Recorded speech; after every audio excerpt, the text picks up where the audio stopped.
Alright folks, welcome back to the Bizzle's board games, but more importantly, welcome to the Resistance. Okay, so I know, I kind of threw you in the deep end with the first Bizzle board game episodes with the Game of Thrones, the card game, but I know you can handle it, and I wanted to set the bar high and show that even a game that seems to have a lot of rules and a lot of weird complexities and blah, blah, blah, once you understand the basic concepts, you got the rules referenced to in case you're not really sure, but everything's on the card.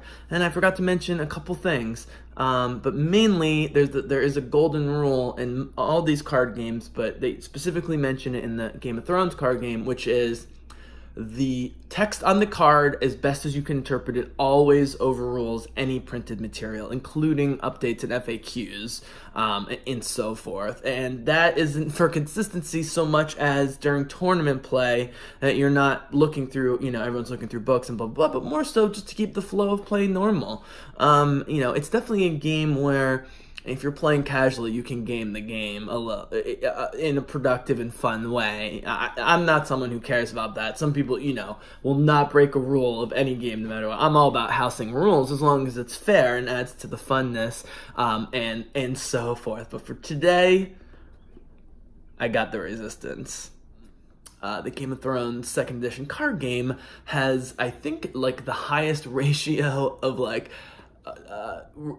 rules that seem a lot and complicated to actually pretty comprehensible pretty quickly, and makes you feel very, very smart, and you should. The game makes you feel smart, it also makes you feel cunning, and it makes you feel backhanded, and all the things that we love about Game of Thrones. But for this one, I wanted to give a game for the people and talk for less time, but also talk more about what happens between people during the game than the mechanics, because the Resistance is about one thing: everyone distrusting each other. It is a combination of a party game, plays 5 to 10, which is great for a small group to a small party, or you can cycle around, if you have more than 10 people. People get involved even if they're not in the game. It also, it's a social deduction game that taps into things people have played before, such as Spy, or Mafia, or Assassin, or Werewolf is a very famous one, where you have a traitor mechanic.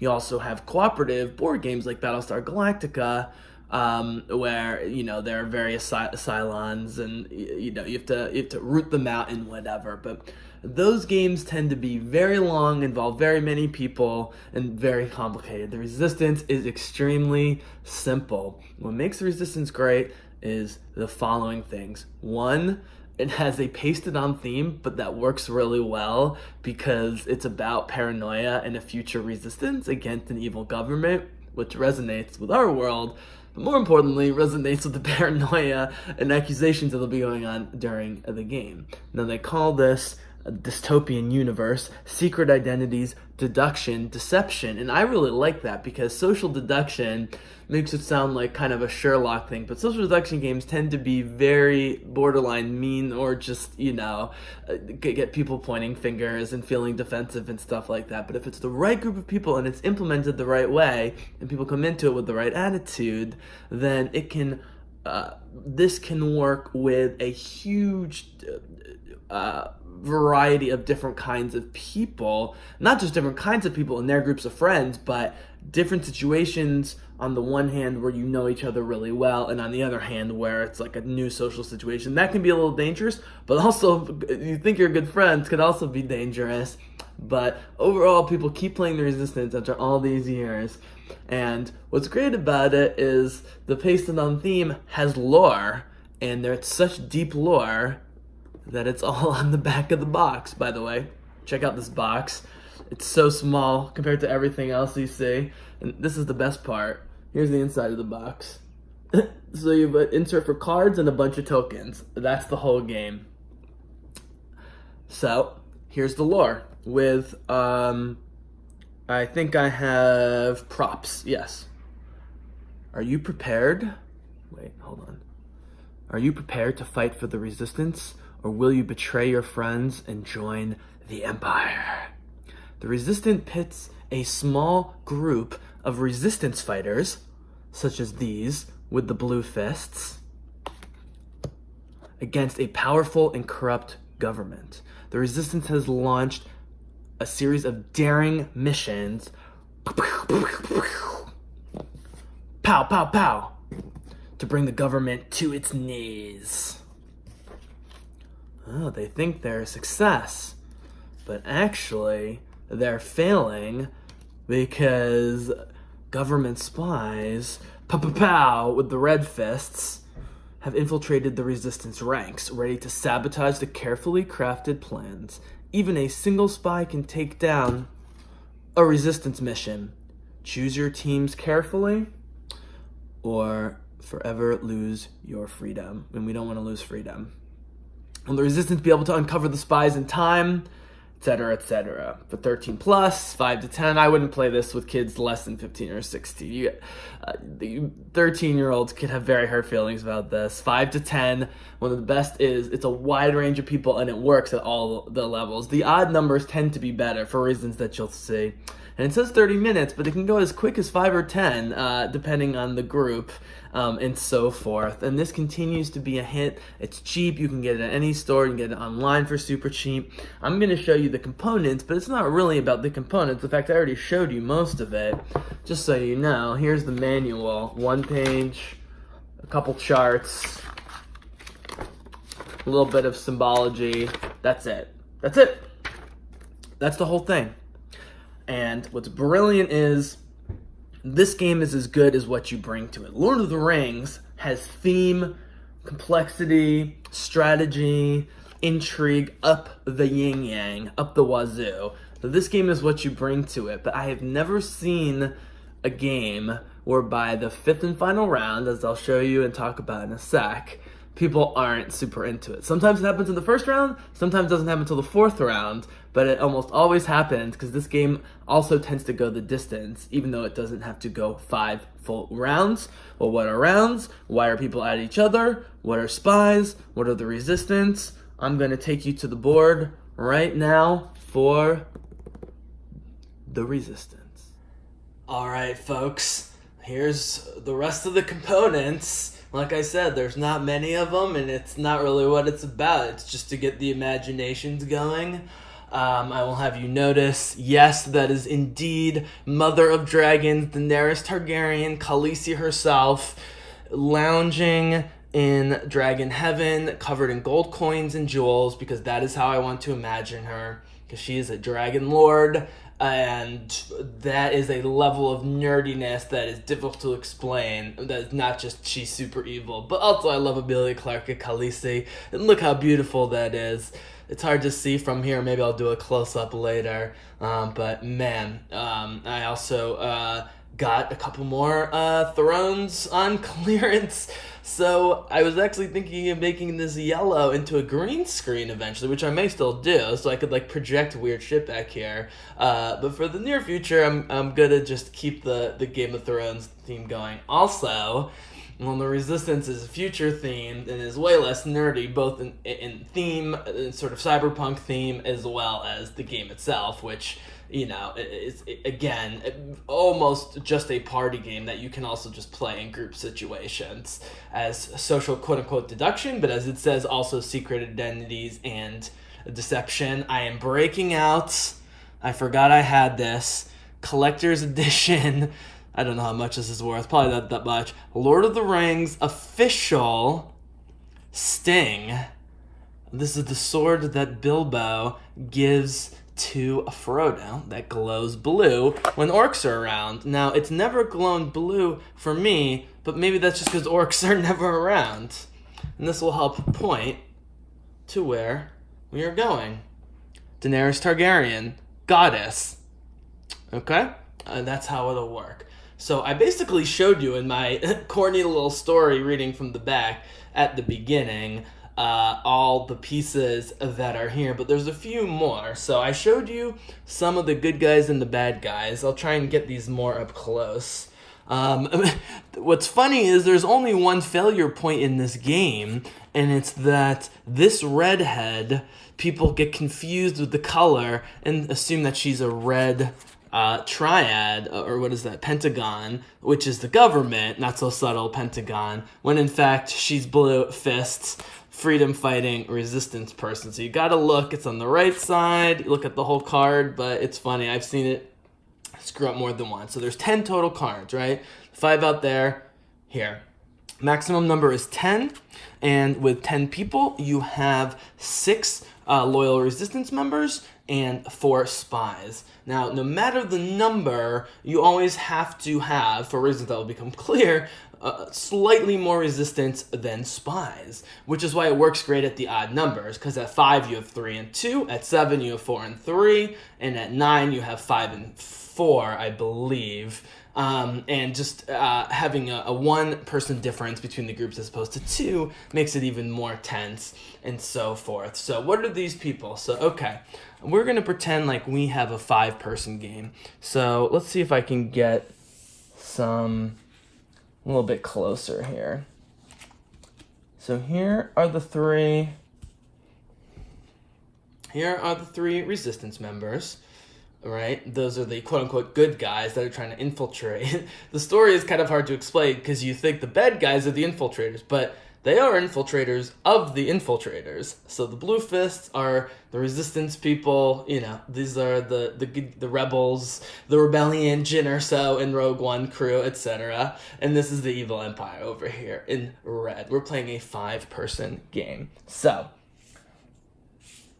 the only reason the box is as big as it is because the player and round mission cards demand it, and I'm glad that they went the extra mile actually and did this, even though you can't convert this into a smaller box. But look how easy this is. 5 players, 6 players, 7 players, 3 spies, like I said.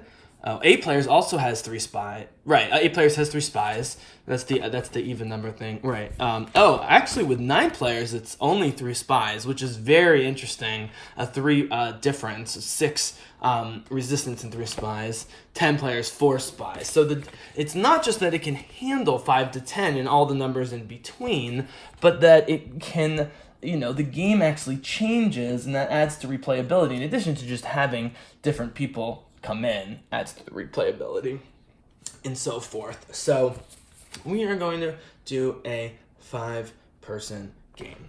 So this is how it works. You got 5 people, you shuffle these cards, you hand them out secretly, everyone looks at it, puts it down, and this is where the trust component comes in, is that whoever the sort of game master is, just the person, you know, dealing the cards and making sure rules are being followed and so forth, you know, the person who brought the game, whatever, blah, blah, blah, says, okay, everyone close their eyes and put your hand over, you know, cover your eyes so you really can't see anything. And then I'm going to count down 3 to 2 to 1 or whatever, some system, and I'm going to say now. When I say now, very subtly and quietly, the 2 government infiltrators, the spies, open your eyes and look at each other. You're going to count to 5 or 10 to make sure they see each other. Hopefully they don't start laughing or make a lot of noise. Watch Will Wheaton's Tabletop for a great demonstration of this.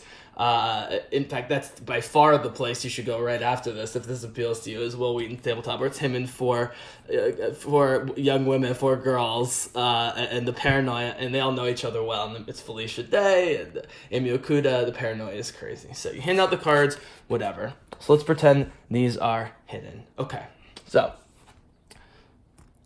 very easy. 5 players, 2 spies, 5 rounds.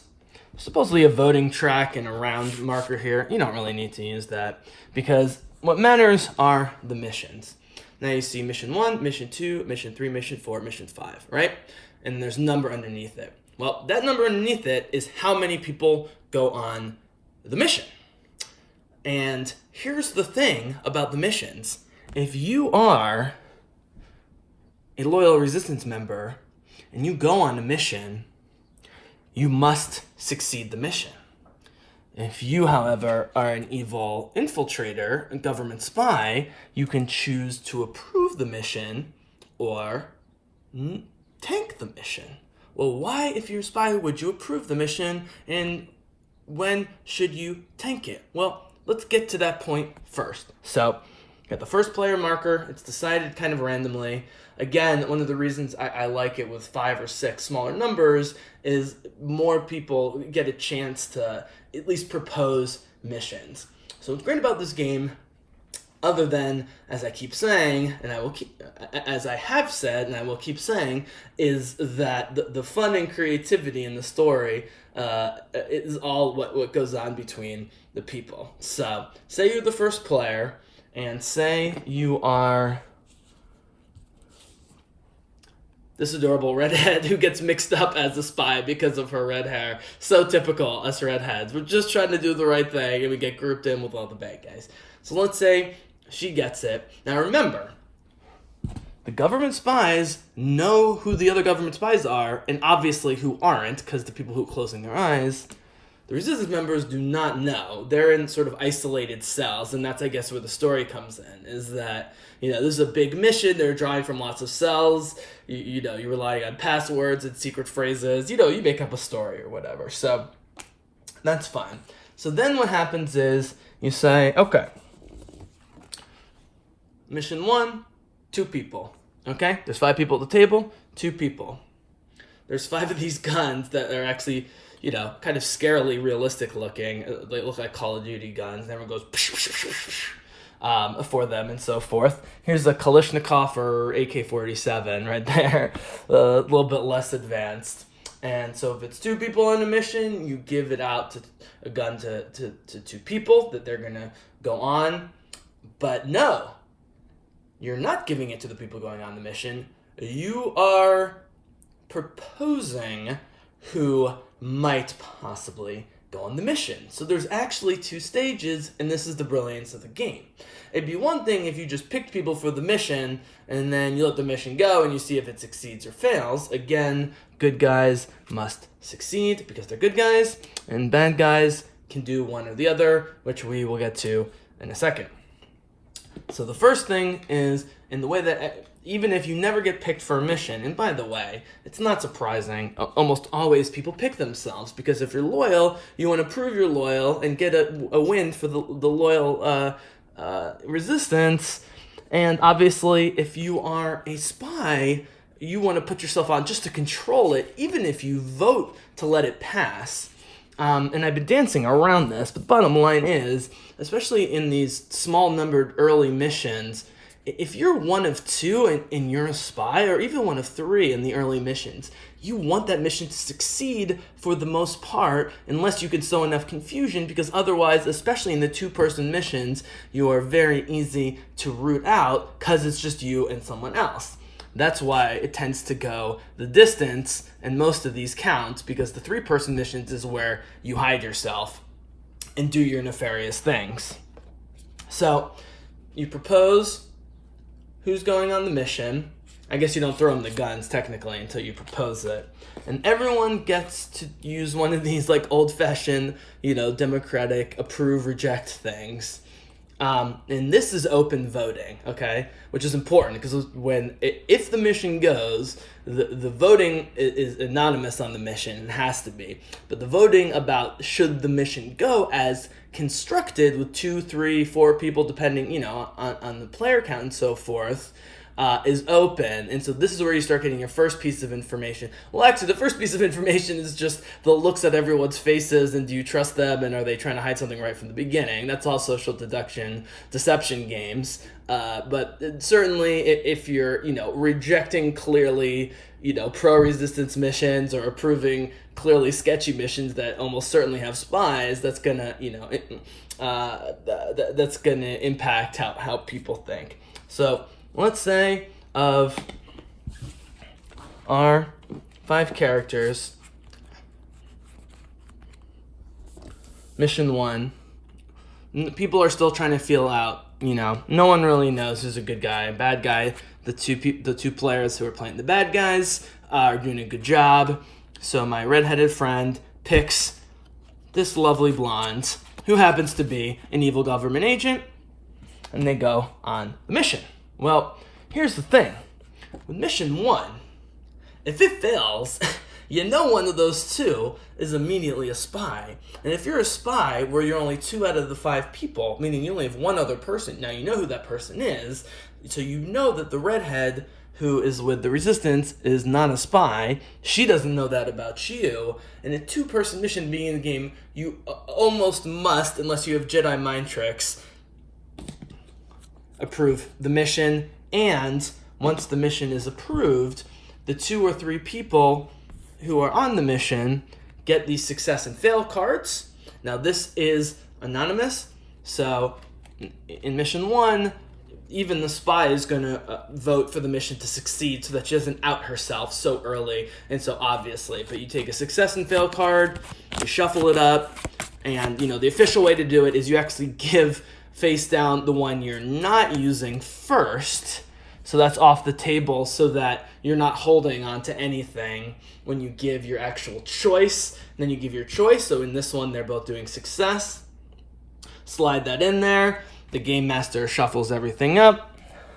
In this one, there's only 2 cards. Shuffle, shuffle, shuffle, shuffle, shuffle. And they're both successes. And so we put a little resistance marker on mission 1. Now from there, everything gets very, very, very, very, very dicey. Because that second mission, unless you end up with all 3, because remember, there's only 3 Resistance members with 5 total players. Unless you, by some chance or great deduction, get all 3 good guys on that second mission of 3, then one of the spies at least will be in there, and they'll almost certainly fail it, because you do not want to go into mission 3. It's like a 5-game series in sports. You don't want to go into game 3 down 2-0, especially in mission 3 when it's only 2 people and you can be easily ferreted out. So even if you tank mission 3, you're pretty screwed for 4 and 5. So as a spy, you have to hope that at least one of you gets on mission 2 and that you can, using subterfuge and lying and bluffing, tank that mission. And that's how it goes through 5 rounds. And usually, if it's a group that's not used to playing these kind of games, or maybe not used to each other and so forth, they might be a little hesitant. But I'm telling you, by mission 2, or almost always mission 3, especially if it goes 1-1 and it's starting to get tight, people absolutely start just losing their minds. I've seen people kids who are normally, even-tempered, like high school kids, jump up and down and swear on their dead great-grandmothers and Jesus and so forth, that they are a good guy. And it's really amazing what happens with the social interactions in this game. And what's crazy is, whether you play 5, 6, 7, 8, 9, or 10, if you played the game, and this is the other part of the game, because you can do it in 15-20 minutes, or a little bit less, a little bit more, you can and will want to play this game in fun situations when you have time, 3, 4, 5 times, sometimes with the same people, and so the dynamics are always changing. Some people by luck are always going to end up being a spy, and vice versa. Some people are going to go back and forth. You're going to see who's a good liar, that you thought maybe someone that would never lie, and so forth. And so it's all about the social dynamics, about what goes on. And then, of course, here you go after 5 rounds. And you have to win at least 3 for the good guys or the bad guys. And that's literally the entire game. And, again, this tiny footprint, the box, again, only it needs to be that big because it needs to fit these cards in it. But this is a game that really proves that you don't need a lot of components, and you definitely don't need a lot of rules to have an unbelievably fun and replayable game, and that is the Resistance. And I'm not going to paint out all the scenarios for you because I want you to experience them for yourself. And they are beautiful components. I mean, it's high quality cards, good stock cardboard. The guns are, good cardboard. The cards are coated. The player mats are very, pretty and solid. Everything you need is all in there. And the game's so cheap that, I always keep 2 or 3 copies around because I'm constantly finding it on sale for like $10, $15. And I can either give it to a gift as people gift on purpose to people, or sometimes I'll bring it to a party and just leave it there as sort of a thank you, and like they enjoy it, like just keep the game. I got other copies, and just have other copies around. But if you're careful with the components, other than these two little guys here, which you don't even need to use, everything's pretty big, and there's not a whole lot of them, and so you should be pretty good. Again, Khaleesi with the jewels and gold tokens, real gold, like I promised, not included. But certainly serves as a great backdrop. And so I'm going to flip back for final thoughts on the Resistance. All right, folks, so that is the Resistance. It probably took longer for me to explain than I had to, but again, I don't like with the living card game deck building thing with Game of Thrones, which I keep calling Lord of the Rings. The Game of Thrones game in episode 1, I don't want to assume even that you've played social deduction game of this sort, even though if you grew up camp or youth group or things like that, you played Werewolf and Mafia and games like that. But this gives just enough structure more than just Mafia, just with this little tactileness with the guns and the cards and everything. And I looked online between tanks here. It's not listed on Target's website, but you literally can go to any Target and get it for $15. Walmart has it for $15. Amazon always has it for $15. I mean, literally any store. I would think, not Best Buy. What am I thinking of? There's another, I guess Toys R Us isn't around. They used to carry this as well. For $15, you go, okay, well, it's a nice box, has nice components. It's not a ton of components. Again, for $15, I'll have it next to me, I do Star Realms, the whole deck building pack, but the components are so good, and it's actually a total steal, because the experience comes from you. This is just what brings you, to the point of dissociating. And the thing about social deduction and deception games is that you have to be okay, more than okay, embrace lying, but in a controlled context. And you say, well, lying is always wrong, even if it's a game. Well, I would argue most games, board games, card games, certainly video games, definitely sports, all have to do with an outlet of aggression, right, through those activities. And I think the human instinct to not always tell the truth, it can be very therapeutic to do it through a game like this. It also can bring, if you have a group of people, kids or other adults, some who are quieter, some who are more social, you can really bring out different sides. I mean, sometimes, you have a very social person, but who might not be a very good liar, and that's part of why they're very friendly and so forth, all of a sudden very quiet, and that's going to be immediately suspicious. And sometimes you'll have quiet people start talking like crazy, which is one of the strategies to deflect from you, whether you are a spy or whether you're worried that other people think you're a spy or that they think that you think you're a spy. I mean, that's what's so great about it. There's literally a million scenarios that you can do with this game. It's all about components. There's some related games to it. There's a Avalon, King Arthur version, which is no interest to me. Stick with the original. Now, for smaller groups where it's everyone for themselves, the company called Indie Boards and Cards also has a game called Q. I've given this as sort of a small little informal present to people. And now Q is a straight bluffing game for 2 to 6 people. It plays quicker. It's meant to play a lot of games, if you're into it. And this chart literally talks about all the 5 types of cards and the different actions that you can take. The box comes with a bunch of player cards, and it has more details on the player types on the back. Those player types are here. You got the ambassador, you got the captain, you got the assassin, you got the duke, and you got the contessa. And that's it. And everyone has, I think, 2 cards of these at once, and it's it's a bluffing game, basically, that you play very quickly, where you're trying to chain things, where I call you on something, and then, tank your efforts before you can call me on it, and blah, blah, blah. It's a fun little exercise, but the Resistance really can build huge memories. And I'm not at the moment, but for the last few years when I was doing tutoring work, I did after-school board gaming, doing some of these games, certainly the Resistance, and some of the more strategic games. I'll talk about cooperative games like Pandemic and so forth, and which I really look forward to doing on the video.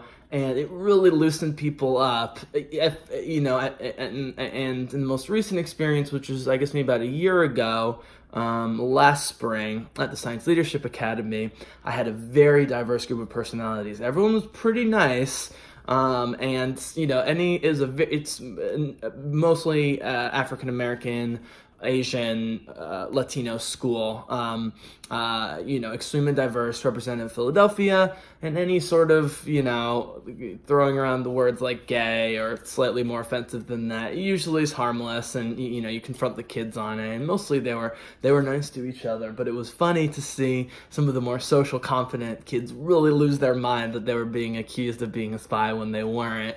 And some of the laying in the cut quiet kids slid right on by because people weren't paying attention. So it's very freeing, and it's again, if sports and other aggressive types of gaming as a type of what's the word I'm looking for? Outlet for those aggressive tendencies, then this is a little bit more psychological version of it. There's been tons of these games made. They keep coming out with new versions of Werewolf.